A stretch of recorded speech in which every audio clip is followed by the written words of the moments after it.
Y cuando son las 10 de la mañana con 9 minutos, seguimos con ustedes acá en la 94.5 en FM, también el canal 50.2 de Televisión Digital y diariousach.cl, nuestra señal online con Enlace Usach. Y como buen día lunes, estamos con nuestro enlace económico. Tenemos hartos temas que abordar el día de hoy, pero en una primera instancia queremos centrarnos en la agenda de sueldo mínimo y además el rol de instancias que se han planteado luego de las discusiones entre Ejecutivo, empresariado y trabajadores. De hecho, en las últimas semanas, la ministra del Trabajo, Janet Jara, también el ministro de Hacienda, Mario Marcel, a propósito del incremento del salario mínimo a 500.000 pesos mensuales, recogieron los planteamientos del presidente de la CUT, David Acuña, quien enfatizó la necesidad de que la discusión salarial se formalice cada vez más. Los ministros recordaron que la última negociación realizada contempla la creación de un observatorio de los ingresos y costos de la vida de las y los trabajadores, una instancia que será de carácter técnico y que va a contar además con representantes tanto de organizaciones sindicales, empleadores y el Ejecutivo. Va a tener apoyo fiscal además para su operación y se va a conformar a fin de mes. Es parte de lo que se espera entonces en esta agenda, pero frente a ello es bien importante ir dilucidando o al menos estableciendo objetivos en torno a este tema. ¿Cuál debiese ser el rol de este observatorio? Y además, ¿cómo se adaptarán estas conversaciones al escenario al cual nos estamos enfrentando? Apuntar estos 600.000 pesos de lo que se ha estado hablando últimamente, pero al alero de las turbulencias que se han ido observando en la economía. Es parte de lo que queremos conversar a esta hora con la economista académica de la Facultad de Administración y Economía de nuestra universidad, Marcela Vera, que ya está conectada con nosotros. ¿Cómo estás, Marcela? Muy buenos días. Hola, muy bien, muy feliz. ¿Cómo están ustedes? Muy bien, Marcela, muchas gracias como siempre por el tiempo y darnos también la oportunidad para ir proyectando ese escenario ideal respecto a esta institucionalidad que se ha estado planteando. Ya lo decíamos, desde el mundo sindical se ha señalado la necesidad de ir formalizando cada uno de estos pasos, pero obviamente esto siempre va a estar al alero de lo que son estas turbulencias económicas que hemos estado viviendo en este último tiempo. Quiero empezar a conversar contigo, Marcela, en particular desde tu perspectiva, ¿cómo ves que se están perspectando estas posibilidades y si efectivamente esta formalización se puede ir dando a medida que se vaya avanzando en el tiempo y podamos apuntar esos 600.000 pesos que se han hecho presentes en la discusión? Bueno, en efecto es un avance sustantivo el que pueda dotarse este gobierno de una institucionalidad que pueda observar estos elementos que son tan estructurales respecto de las necesidades que tiene la gran mayoría de los chilenos y chilenas. Propuestas, diagnósticos, muchas veces son insuficientes frente a la necesidad de resguardar institucionalmente el derecho a que los trabajadores perciban lo que corresponde producto de aquello que generan en términos económicos, ¿ya? Y por tanto, esto yo lo considero como un avance sustantivo en términos de poder dar garantías para que esta discusión se dé de mejor forma. Muchas veces la discusión salarial se da en torno al IPC, es decir, el IPC subió tanto y dado ese factor, entonces los salarios pueden subir tanto, ¿ya? O sea, va relacionado con el nivel de precio.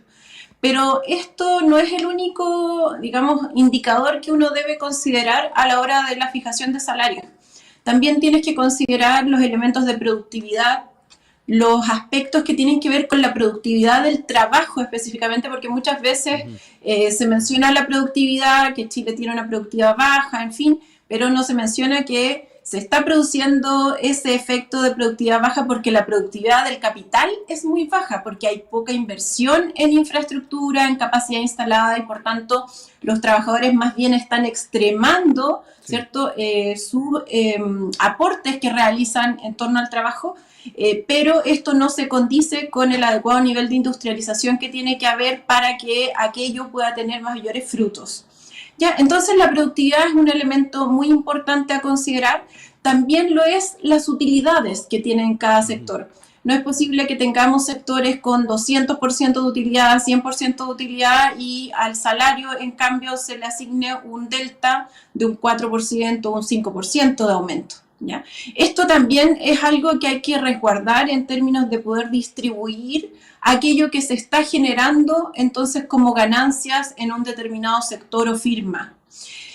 Si uno mira los estudios en general, los sindicatos aportan al menos 200.000 pesos más en el nivel de mediana a los salarios de trabajadores que no tienen un sindicato, ¿ya? Es decir, el sindicalismo ayuda a que los salarios entonces aumenten en Chile y por tanto estas magnitudes tanto de productividad como de utilidad entonces se incorporan dentro de los procesos de negociación. Cuestión que no ocurre, digamos, de la forma tradicional, que es la que además normalmente utilizan las empresas para aumentar los salarios. Bueno, y ahí tenemos generalmente, Marcela, factores de dificultad para avanzar. Cuando hablamos efectivamente de fortalecimiento de los sindicatos, negociación ramal, siempre que se pone sobre la mesa ese tipo de discusiones, tenemos ahí las dificultades para llegar a acuerdos. De ahí también la importancia de tomárselo en serio si es que vamos a estar avanzando en esa senda, ¿no?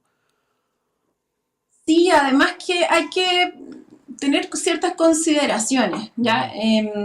En Chile, en el caso de nuestro país, hay una buena medida de empleos que se generan por el sector de las grandes empresas, que no se ven afectadas cuando se fija un salario mínimo, Sí. ¿ya?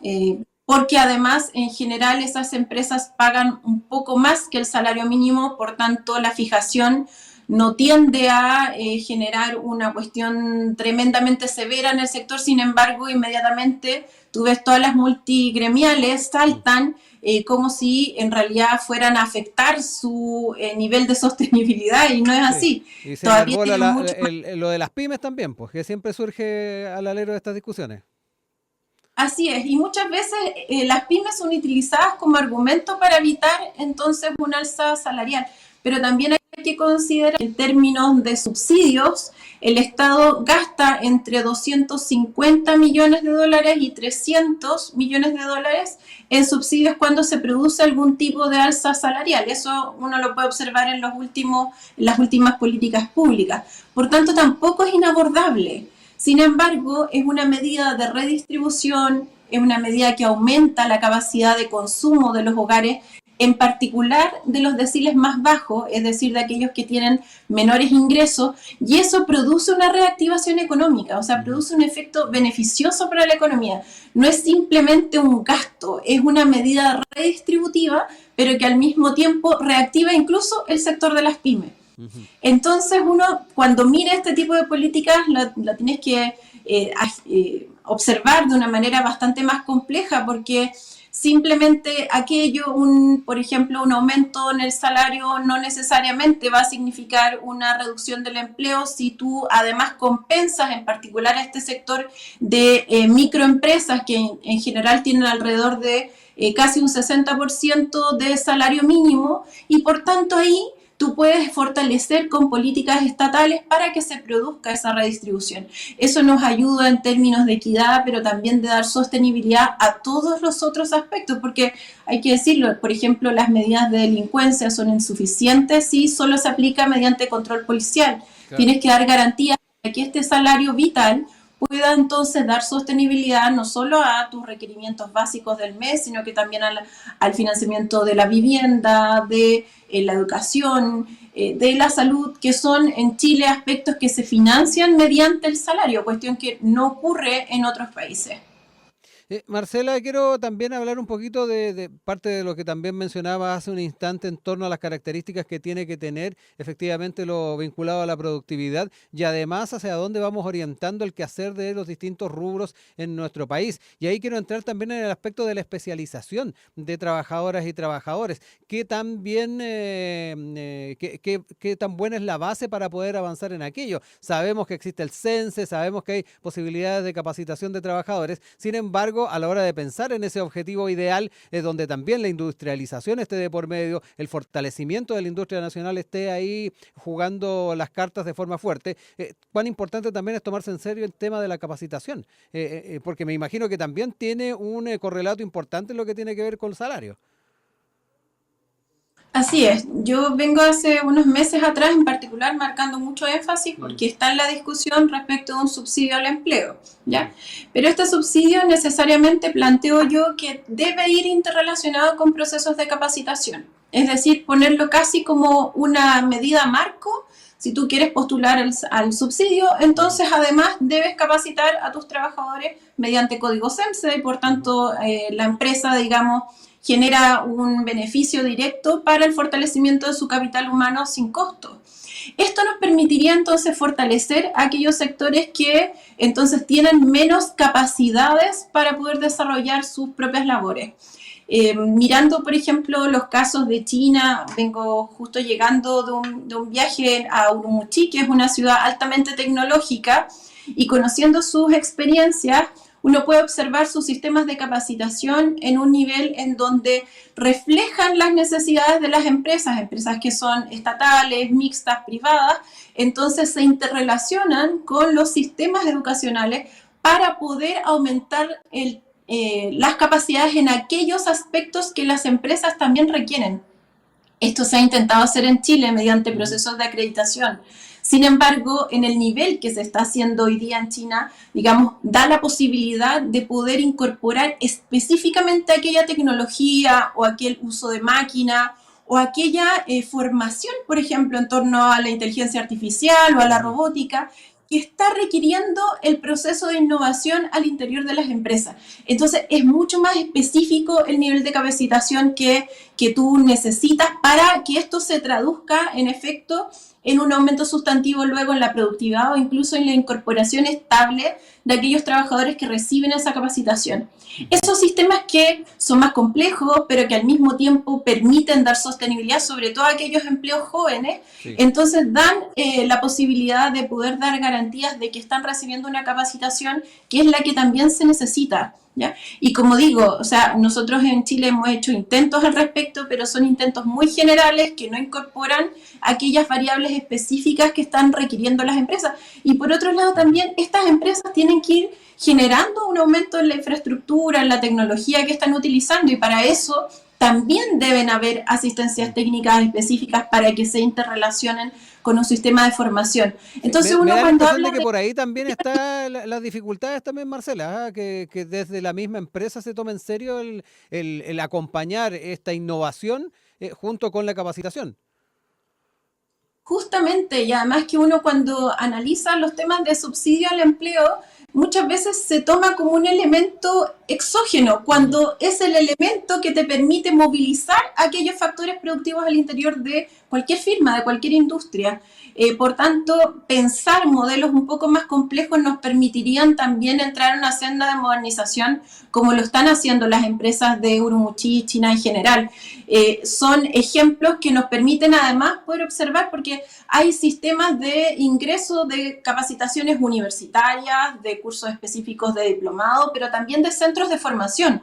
O sea, tienes desde el nivel universitario hasta el nivel técnico específico que está siendo incorporado dentro de distintos tipos de mecanismos de cómo asignar entonces hoy día, de cómo generar educación para aquel factor trabajo y que éste pueda entonces recibir también los beneficios de esa capacitación, porque eso también es muy importante, no solo tienen que haber incentivos a las empresas, sino que también incentivos a los trabajadores. Sí. Hoy día la educación se está viendo como simplemente un mecanismo para poder lograr mayores ingresos, pero la educación tiene que ser vista como un elemento transformador, de generación de conciencia, de realización de aquellos dones que cada persona tiene, y por tanto la educación también tiene que tener esa perspectiva de contribución a la sociedad como lo hacemos en las universidades públicas en Chile.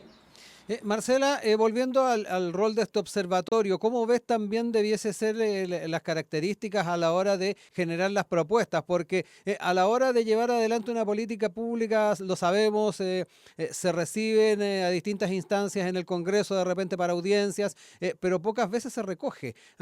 Tienen mayor incidencia lo que se plantea. Mesas de trabajo en diferentes ámbitos también las hemos tenido, en temas previsionales, en fin. ¿Cuál sería también el ideal en torno a este observatorio en cuanto a la capacidad que tenga de influir en lo que en adelante se vaya discutiendo? Está en el papel, pero tú sabes que de repente el papel aguanta mucho. Sí. Bueno, yo creo que hay que recuperar las distintas capacidades que ha ido generando ciertos sectores técnicos, en particular Hacienda, de pedir estudios comparados. En relación, por ejemplo, al salario vital, nuestro salario realmente sirve para financiarlo todo. Y eso no ocurre en el resto de los países. Por tanto, hay que incorporar un delta adicional cada vez que tú haces una fijación de salarios, porque si no, tu sociedad se desmembra, se segmenta. Termina siendo tan inequitativa que la gente va produciendo malestar social o anomia. Entonces es muy importante tener una mirada más global respecto de este aspecto, que además se ha podido superar en otras naciones. Entonces, ¿por qué no incorporarlo? El otro aspecto que a mí me parece muy importante es el papel que van a tener los trabajadores en esta institución, porque ya no va a ser solo como equipos técnicos de los partidos políticos tradicionales, claro, sino que en efecto el mundo sindical va a tener participación efectiva en la toma de decisiones al interior de esta institucionalidad, y por tanto eso también facilita que aquellas demandas o aquellas incluso reflexiones que tiene el mundo sindical respecto de cómo debería generarse estos procesos puedan ser incorporados. Por ejemplo, por mencionar algo, cuando tú estás en un proceso de negociación salarial, si tú no asumes la última oferta de la empresa y vas a huelga, pierdes toda la negociación que hiciste quizás 2 meses, 3 meses o incluso un año. Podría generarse necesariamente un piso que si vas a huelga, al menos quedes con la última oferta de la empresa. Y eso daría la posibilidad para que la huelga genere un aumento, en efecto, a los beneficios de los trabajadores. Cuando uno habla de estos temas, pareciera como que generar a veces una disociación entre las personas que somos trabajadores y las empresas.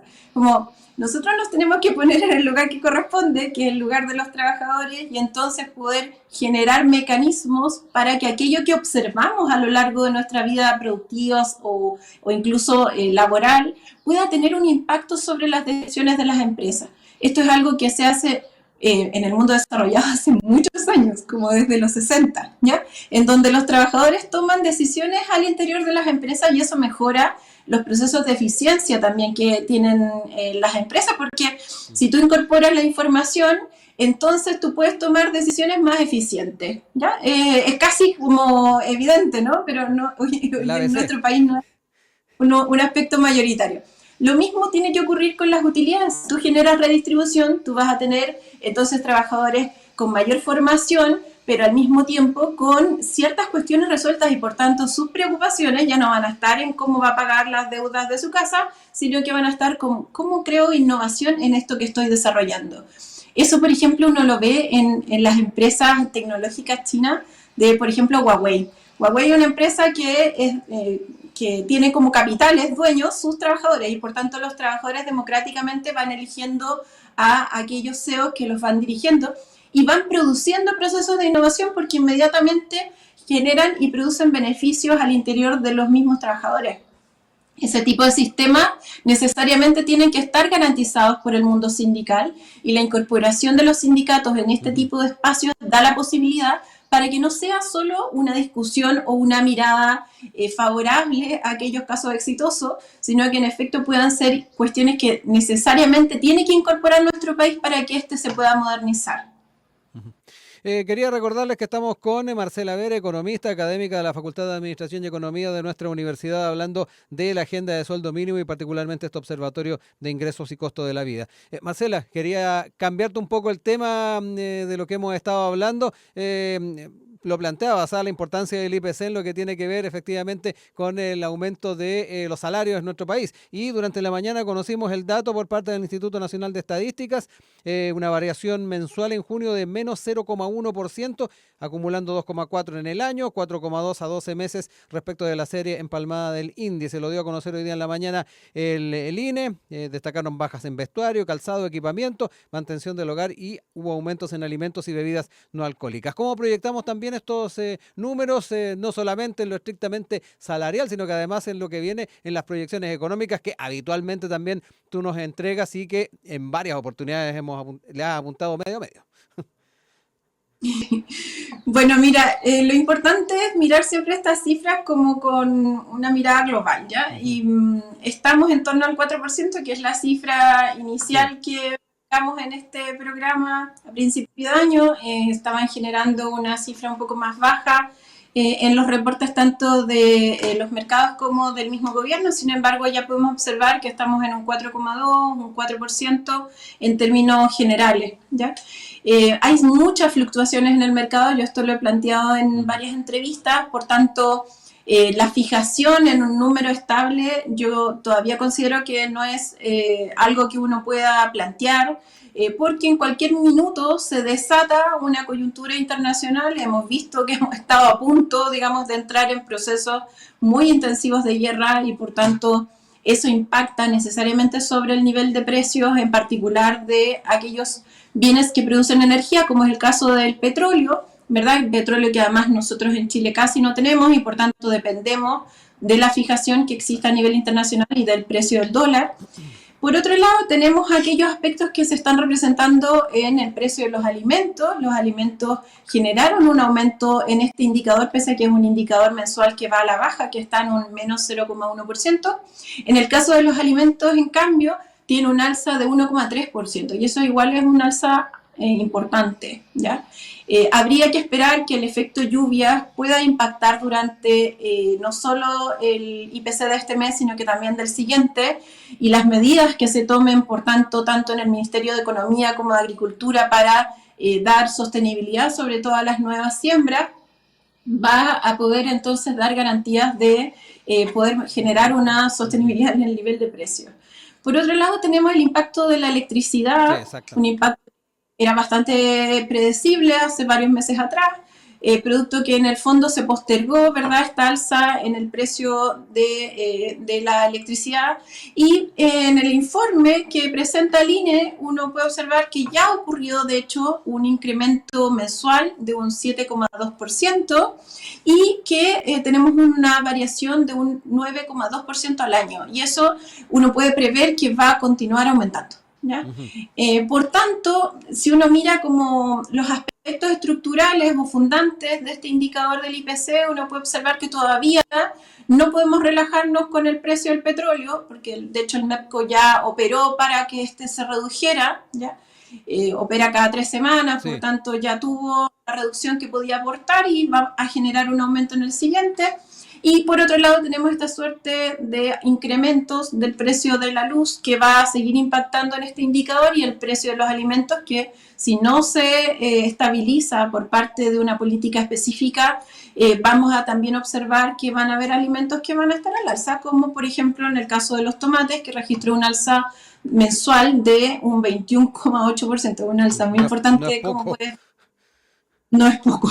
Así que ese tipo de aspectos uno puede proyectar que en efecto esto necesariamente va a mantenerse en este rango del 4% como un indicador acumulado, y que vamos a tener estas variaciones o fluctuaciones leves, pero que todavía nos van a dar la sostenibilidad para acercarnos hacia el 3%, que es la meta que fija el Banco Central como óptima. Bueno, Marcela, no nos queda más que agradecer no solamente el contexto que nos has dado en torno a la agenda de sueldo mínimo, muy importante ir siguiéndole los pasos a lo que va a ser esta discusión y el establecimiento de este observatorio a fines de mes, sino que además estas perspectivas en torno a la economía a propósito de este índice de precios al consumidor que se dio a conocer el día de hoy. Muchas gracias, como siempre, un abrazo, Marcela, y estamos en contacto. Que estén muy bien, espero que tengan una muy buena semana. Igualmente para ti, chao, chao.